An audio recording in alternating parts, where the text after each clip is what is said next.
ओम नमो भगवते वासुदेवाय नमः। जय श्री राधे, जय श्री कृष्णा। 25वां अध्याय। तीर्थ व्रत और दान आदि के करने से समस्त पाप नष्ट हो जाते हैं, मगर प्रेत योनि में रहने वाले को इसका अधिकार नहीं है।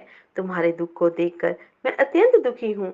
तुम्हारा दुख दूर किए बिना मुझे संतोष नहीं होता। तुम्हारे पाप बड़े भारी हैं, क्योंकि यह तीनों योनियों बहुत बड़े पाप करने वालों को प्राप्त होती हैं, और प्रेत योनि को तो थोड़े पुण्य से नष्ट हो नहीं सकती है। लेकिन मैं तुम्हें इस योनि से अवश्य छुड़वाऊंगा। इसीलिए मैंने जो कार्तिक का व्रत किया है उसका आधा पुण्य तुम्हें देता हूँ, क्योंकि यज्ञ, दान, तीर्थ सब निश्चय ही कार्तिक के व्रत के पुण्य के समान नहीं है। देवऋषि नारद बोले कि हे राजन, इतना कहकर धर्मदत्त उसको ओम नमो भगवते वासुदेवाय और यह मंत्र सुनाया और तुलसी का जल उसके ऊपर छिड़का, और बस फिर क्या था, क्षण भर में वह प्रेत योनि से छूट गई। शिखा के समान दिव्य रूप धारण कर लक्ष्मी के समान सुंदर हो गई।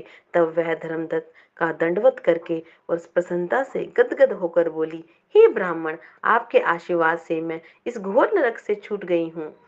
ये पाप सागर में डूबती हुई के लिए आप नौका के समान है।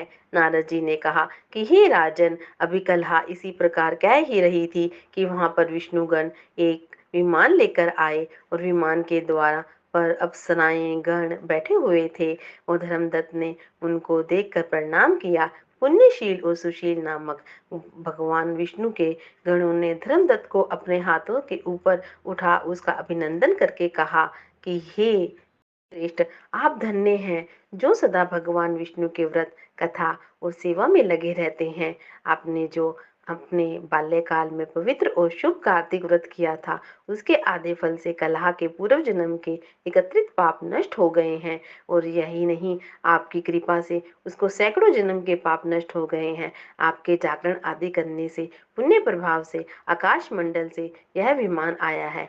हे ब्राह्मण, अब आप हमें भांति भांति के भोगों से युक्त बेखुंड में विष्णु जी के पास रहोगे और मुक्ति प्राप्त करोगे। हे दया सागर, यह मनुष्य धन्य और जन्म उन्हीं का फलीभूत है जिन्होंने तुम्हारी हाँ विष्णु जी की भक्ति की है, क्योंकि भगवान विष्णु अपने भक्तों को भला क्या नहीं देते।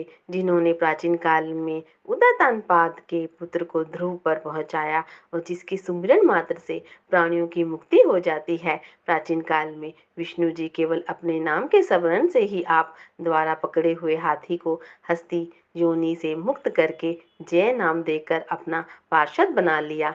तुमने उसी विष्णु की सेवा की है, इसीलिए तुम अपनी दोनों स्त्रियों सहित 1000 वर्ष तक भगवान विष्णु के पास निवास करोगे।